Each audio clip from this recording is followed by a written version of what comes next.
Hello, everyone, and welcome back to another episode of Playing Through The Wind Waker. If y'all don't know, I run a fan project on this channel called Wind Waker Unflooded, where I'm 3D modeling the land of Hyrule as it could have existed within the Wind Waker. So I've been playing this just as a way of just studying back up on the game. I haven't done a playthrough in a while, and I knew I just needed to kind of refresh myself with the content of the game, just to revisit the story. And, I thought it'd be fun to just share that with y'all. Bring y'all along for the ride as I replay the game, refamiliarize myself with some of the details that I've missed. Because I found myself forgetting the names of islands. There's just little things that's like, I know this game like the back of my hand, but I needed an excuse to revisit it. Oh man, this moment's great. As I was saying in the last video, like Link's grandma has been kind of resistant to um, the idea of heroic violence, right, and swordplay, right? And so just in this moment where she gives the shield is this moment of just like that's her own bravery of saying like I thought we were in peacetime, I thought we didn't need to fight back against evil. I thought we had vanquished it. But now we're just realizing that there's a need for heroes once again. And if that's what you want to be, then man, good luck. Like that it's great. Just already like Link's grandma has a character arc like in minutes. We get just a satisfying story there that is meaningful. I don't know. I guess just I could keep rambling about that. I don't need to. Let's go back to Tetra. Anything else that I should do before I go? Maybe real quick. I guess we should go ahead and crawl underneath Grandma's house. We can go ahead and do that real quick. I don't know when I'll be back here for a bit. So I might as well hit this up. Oh no! What you know? Just a little cubby. Huh? Wonder what could be in here. I wonder who could have known that this was here. Oh man. Da da da. Yeah, let's get the orange ruby. Let's get the 100 rubies. I could use it, right? I mean, obviously there's not a whole lot of meaningful ruby sinks early in the game, and I'm already about to fill up my wallet here. But I mean, I don't know. What do we have? Do we have 2 dungeons to get through before I can level up my wallet? I don't know. Maybe I can spend it at Windfall a little bit. I mean, obviously I know I need the sail. Is there anything else I can spend it on? I don't know. Let's see if I can find something. Maybe Sploosh Kaboom. Maybe that's the move. I don't know if there's any other. Or Beetle. Oh, let's go ahead and, hit up Beetle. That's a meaningful ruby sink. Let's go. That's what I've been looking for. We're going to analyze the economy of Wind Waker as we play. Because obviously, like, different Zelda games, accomplish, like, the management of rubies at different, like, different degrees of proficiency. What am I trying to say? That, like, sometimes, like, getting rubies in a Zelda game is, like, sometimes you need a lot of rubies before they're useful. And sometimes it's hard to get rubies. And in Wind Waker, it's pretty easy to get rubies. And the question is just going to be, like, are there things worth buying? Are we just going to rack them up? Let's find out. So I know I'm going to need a couple of Hoi pairs in the long term. So let's go ahead and get a couple. And then we'll get a bunch of bait. And I should do it. When controlling seagulls, bro. I know about controlling seagulls. In case y'all don't know, we get to control seagulls in this game. Given that you have a pair. I love this stuff, man. I love these systems. And I don't know. It's like just bait. Like, there's so much you can do with bait. It's all-purpose bait, right? Obviously, like, you can give it to the fishmen, but you can also give it to rats. You can give it to pigs. I mean, that's 3 things. Maybe that's it, but that's 3 meaningful things that you can do with a single item. And I guess just, I don't know, like, I think that Zelda, like, does that well with, like, spendable items, right? Stuff like bombs, that you use them and you lose them. Same with arrows. You have to refill them. And it's just, like, it's a really simple way of creating stakes within, like, pretty simple game design. It's just like, oh, yeah, it's an item that runs out, whether it's bombs or arrows or bait. And I think it's just, I don't know. It's a just simple way of just adding stakes to any encounter, especially with enemies where you don't want to run out of bombs or arrows. Which is why it's like it's tough. Like in Breath of the Wild, when you have bombs that you can't run out of, it just kind of, it does decrease the stakes of combat. I still think Breath of the Wild and Tears of the Kingdom have some of the best combat in the series as a whole, especially Tears of the Kingdom with the fuse system, and because Tears of the Kingdom gets rid of like refillable bombs. Like, because just like I know that I leaned on bombs as a crutch in Breath of the Wild, and it did make me play with bombs differently because I don't usually use bombs for combat in Zelda. So Breath of the Wild kind of showed like, hey, like you can use bombs for combat, and I started using bombs differently in other games. Like Breath of the Wild changed the way that I played other games. Because they still work. It's just you're not really encouraged to use them because you run out. But like they're still a powerful tool. And so I don't know. I do think Tears of the Kingdom did a good job of saying, like, kind of not backtracking, but maybe it is backtracking, going back to the way bombs were, and adding the fuse system just was a great way of, you know, making the combat just all the, it was more complex, but still intuitive, and it just like it did multiply the number of interesting situations you could get in, depending on the materials that you had. Man, this moment, man, it's this simple, but you can tell Link just has a, I don't know, it's like it. You don't need to. I mean, you can like draw out these stories, right, and show that Link like has a deep connection to all these characters, or you can just have a powerful moment where you watch him say goodbye, and it's that simple. We don't need to like spend years on the island because we feel like we have. In that moment, we see that he's spent years on this island and has this connection to his family and his friends that he's leaving behind for the first time. That's great. That's powerful. You can't just stand on the deck. All right, I guess we'll get out of your way. Oh, I love the pirates. Because that's great, too, because it's like, you want to be a hero. You want to be, righteous in your own honest way. And the pirates are not a way of, they don't share the same ethics that you do. So I guess I love that, like, I guess different Zelda games do a really good job of, like, as you start the game, like, your first mission, like, forces you to climb into the belly of the beast, so to speak, right? And I think Wind Waker does one of the best jobs at that. Ocarina of Time, of course, you go into the belly of three beasts, right? Into the Deku Tree, into his belly, literally, into Dongo's Cavern, which is, you're literally going through the jaws of this old ancient Dodongo skeleton, and then through Jabu Jabu's belly, which is literally the belly of the beast as well. And so, like, I think that that's also really smart. But even in this game, like, metaphorically, like, and especially, I think it does a better job story-wise, because, you're in league with pirates who are not the greatest allies. And then from there, you go to the Forsaken Fortress directly. Ganon's lair. That's your first stop in the game. And of course, you're not equipped to actually deal with the Forsaken Fortress.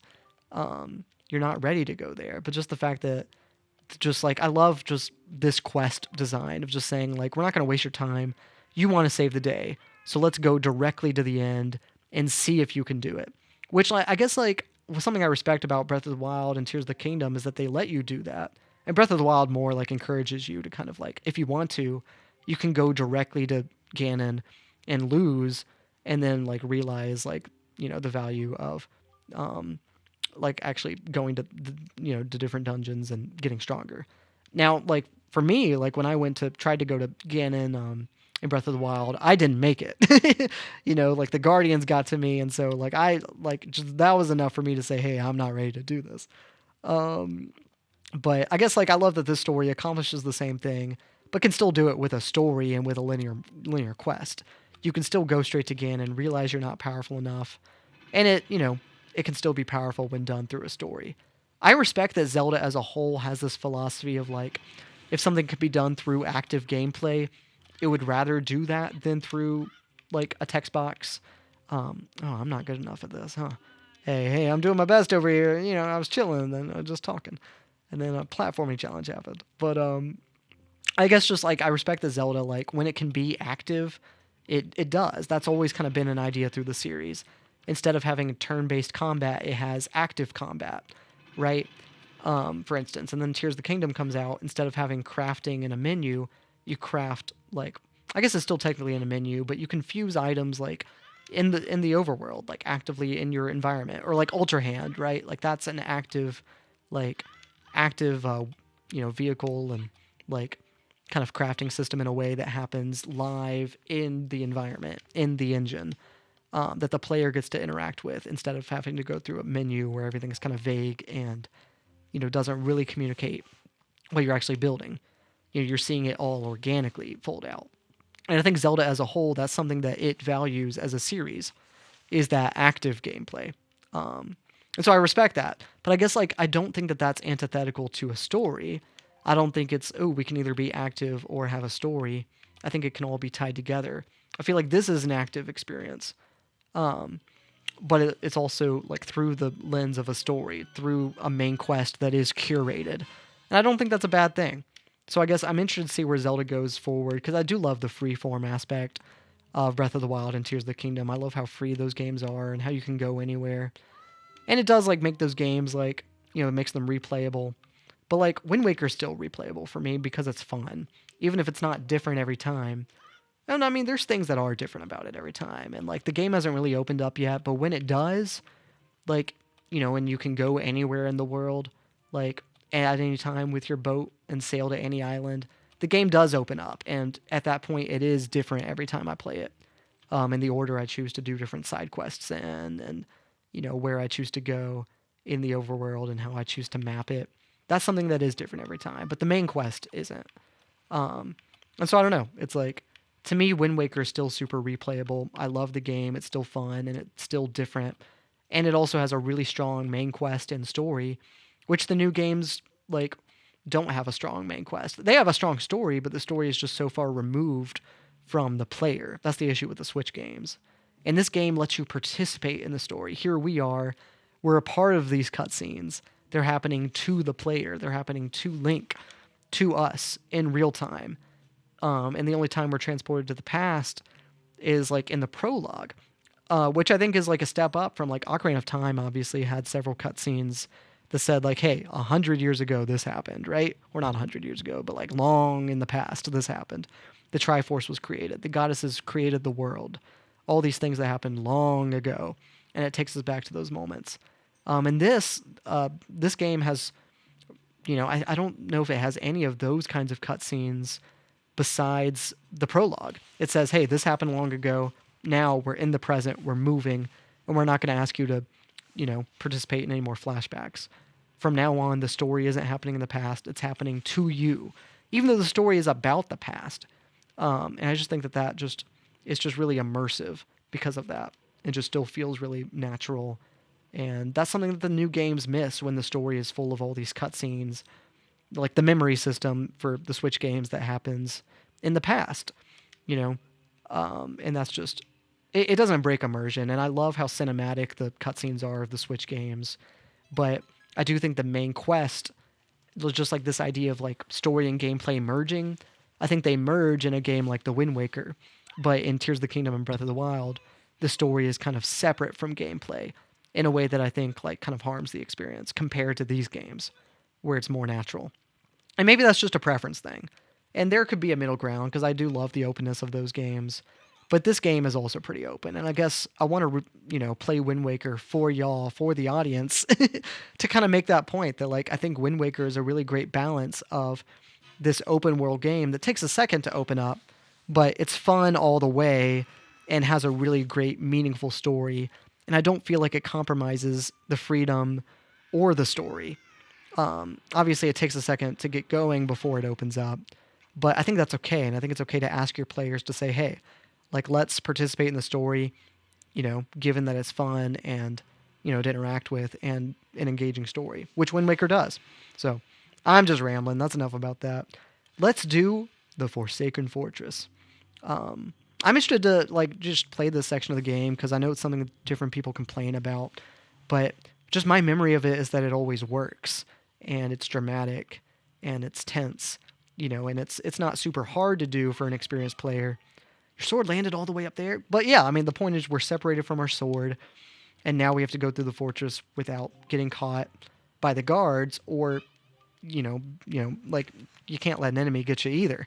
So, oh, man. I can see what you're doing through this stone, and obviously you can hear me through it, so if you see A, you better press that button.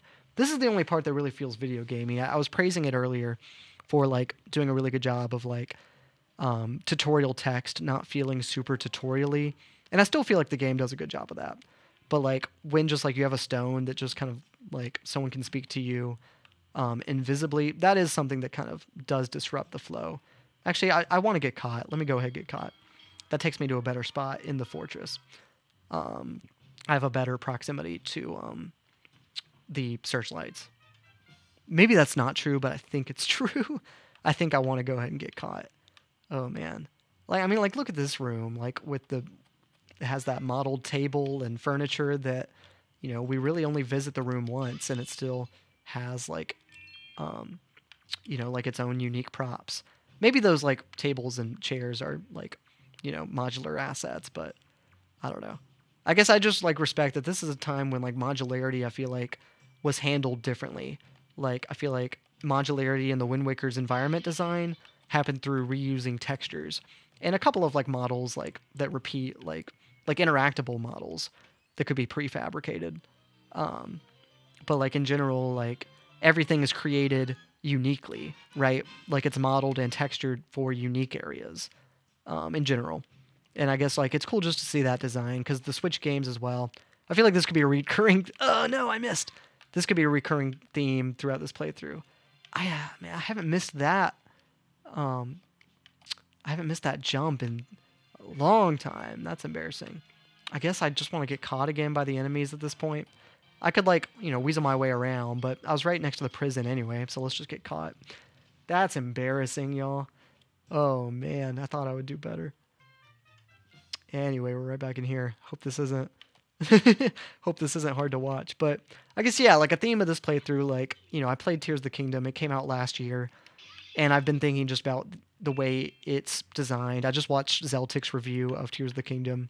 And so I've just been thinking about the way that game's designed. And so as I'm playing this game, I am comparing it to these new Zelda games, Breath of the Wild and Tears of the Kingdom, and comparing the design. That may be a theme for this playthrough. Oh, I love the butterflies too. That's just a really nice detail. Butterflies being attracted to light. But yeah, I guess just like Breath of the Wild and Tears of the Kingdom have a lot of modular environments where no, come on, twice in a row. I'm a failure. I'm a failure. But look at those expressive moblin animations. I can't wait to fight a moblin. Oh man. Like they still hold up. Wind Waker's combat, like obviously, like I think I said before in this episode, like I think I do prefer like the Switch games combat mechanics, but Wind Waker I think has the second best Zelda combat compared to the Switch games. Like I think it's the next tiered, and even though other games came out, and I know Twilight Princess has all the hidden skills, and Skyward Sword has its motion controls, which I don't know, people aren't necessarily clamoring to defend, but like it should be more engaging because it's a newer game. But Wind Waker just like the combat is really like motion. I like what am I trying to say? Not motion sensitive, but like you do move through combat and it's expressive. And there's just like how do I put it? Like interacting with enemies, like it is a really mobile experience. Like where like they push you around and you push them around, and like you really are changing positions, and that could change how you interact with the environment. And being able to steal their weapons, like that's a really great thing that didn't happen again until Breath of the Wild, I don't think. So like I don't know. In so many ways, to me, like Wind Waker's combat was the blueprint for Breath of the Wild, and I think it shows in its combat design. Oh man, I can't wait to get my sword back. This thing takes so long to swing. Please, just oh man. But the enemy AI too. Like I think the enemy AI is just more interesting to fight in the Wind Waker than it is in Twilight Princess or Ocarina of Time in general. To me, like Ocarina of Time's enemies are kind of like just 3D versions of like the enemy AI from like A Link to the Past, and kind of same with Twilight Princess. I think it's better than Ocarina of Time, but do I still have to go farther? Oh no, like I can still reach that searchlight from here. Okay, I'm chilling. I'm chilling. Excuse me. You think I've played this game enough to know how to get to all the searchlights? I don't know. I remember playing this as a kid and remember just like I remember getting lost in this fortress. So like obviously for like a returning player, like this game's not hard. I'm not gonna struggle with Wind Waker until I like keep getting caught by guards, I guess. But like in general, like I'm not gonna like I know where to go. I know how to solve puzzles. I know how to navigate spaces. Like that's not gonna be the issue. But like I remember that like being an issue for me as a kid. Like it being hard to like this feeling labyrinthian. So obviously it's different for a returning player. So I don't know. I guess I'm interested just to reevaluate where the challenges are and what ends up stumping me. Like, and oh man, it's just I can't make one jump. It's crazy. So there could still be a skill issue here. So, okay, sweet. I knew the ropes were like kind of forgiving, but I wasn't sure how forgiving they were. Oh man, this could be a humbling experience, y'all. Y'all get to watch me play a game, and I could suck. Is this the next searchlight? Yeah, I think so. Yeah. Let's check this out. Let's figure out where to go. Oh man. I mean, once again, like I've said like in the last video, it's like I look at this wall and the texture is like totally stretched all across it. Like this low resolution texture. But it works just because most of the texture is a flat color anyway. And I don't know. I love the art style. Like, even like if it's something that wouldn't feel right for like a modern game, I think a modern game could come out in this art style and it would look beautiful. You know, it wouldn't take much upgrading to still feel like new. Just because it looks good. I shouldn't have done that. I thought that might, give me a critical hit if I threw it. Oh, come on. I'm embarrassing myself. All right, one more time. Here we go. For real this time. Yeah! That's so satisfying, man. You hit an enemy and you get that satisfying splat, like, kind of sound, and they just explode. That's great. Yeah, that's so satisfying. I mean, that's something, man. Just like the hits in this game, it's fun every time. It's satisfying to pull off. The combat is just fun. So I don't know. Maybe I'm here just to like say only good things about this game. I want to be like critical, like if I need to be. If there's something that's like, hey, actually this doesn't hold up in 2024. And I want to be honest if there's anything like that comes up. But like, I love this game, and I kind of expect just to have a good time from top to bottom. There's a reason that this game inspires me enough to do my fan project on this channel. Just because it's not just a creative task, but like it's because I think this game has earned it. Like, I think it earns the hype. I think it's a good game. And like, maybe I do want to like get the rubies down here before going to the end. Maybe that is what I want to do. Perhaps. Let's get them. But I mean, yeah, like I think this game is just aged like beautifully, even with these like low poly rocks that y'all see over there, where you can see the flat edges. Like, it still feels beautiful. She's very beautiful to me. Oh yeah, 40 rubies, baby. I don't know, man. Like, I guess I'm curious, like, to know what y'all think. Like, if there's players that, like, because I grew up with this game, but, like, it still feels like a new game. And that's not true for every game I grew up with. Like, I've played some of the old, like, Harry Potter games that came out, like, on the GameCube when I was a kid. And those games, like, aged to me. And part of that may be because they kept making Harry Potter games. And, like, Hogwarts Legacy just came out last year. And if you compare it to, like, the Chamber of Secrets on the GameCube, like, the games are going to look pretty different. And even, like, modern Zelda looks different, too. But, like, this game still feels new to me. Despite, like, maybe this might have been, like, the first video game I ever played or, like, really got into. And yet, like, it still feels fresh all these years later. And I don't know. Like, I replayed Ocarina of Time recently as well because I wanted to kind of reevaluate it. Because it's also a game that I grew up with. But it does feel older. And I think some of that is just, like, there is a graphical difference between the N64 and the GameCube, where GameCube games are, like, they're new enough to, like, still feel pretty modern. Like, I still feel like the GameCube, obviously, like, the games could be 20 years old, but they feel like modern games. Where N64 games they do look crunchier in a dramatic way. Like, that, there was a dramatic shift between those console generations. I don't know, even though, like, the GameCube still has, like, a lot of low poly stuff, or, like, it's relatively low poly. Like, this game's relatively low poly. But, like, there is still a shift, and it's totally atmospheric in all the ways that it needs to be. And I guess that's the thing, is, like, Ocarina of Time, like, I didn't really realize it at the time, but I started playing Majora's Mask, and I realized that, like, I didn't grow up with Majora's Mask. I didn't play that one as a kid. Like, I had no nostalgia for it. Like, I heard about things, online, so I knew about the game, but, like, I had no nostalgia for it. So I started playing it recently, and, like, it's a game that, like, held up differently. Because I didn't have that childhood, like, rose-colored glasses for it. It was a totally new experience. So my first experience with it was, the crunchy N64 graphics, with the low-res textures. and the low poly models. And it's like it felt like looking at it in an N64 game. And Ocarina of Time doesn't always look like that, you know.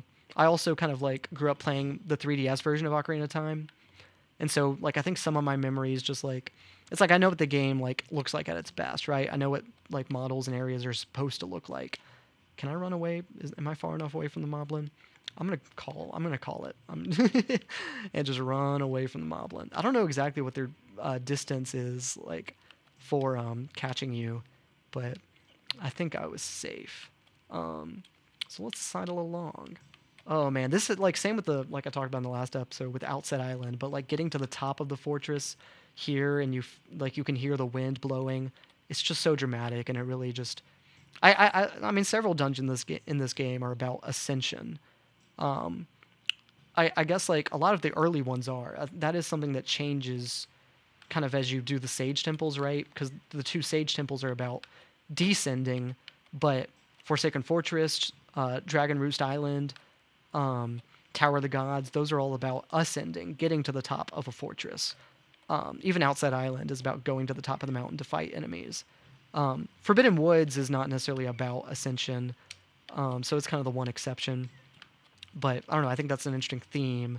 That like, oh, I didn't know I could roll during the start of that cutscene. Or it's not really a cutscene, but that short little micro moment. Interesting that it kept the roll in there. Let's get the sword. Defeat this enemy real quick. Let's go. Mini boss music goes so hard. Oh, this soundtrack. And that's one of the reasons too. Is just I'm a musician. I love music, and this soundtrack just continues to inspire me. And I would love to compose music that sounds like the music of the Wind Waker. It's beautifully arranged, beautiful instrumentation, beautiful melodies, and that's really informed my style. So if you want to listen to my music, look up Joe Kendrick on Spotify, JoeKendrick. I do a lot of orchestral music for my film soundtracks. I'm a filmmaker, so I make soundtracks for them. So that's my plug for the end of the video. If you want to find out what's beyond this door, find out next time. See you then.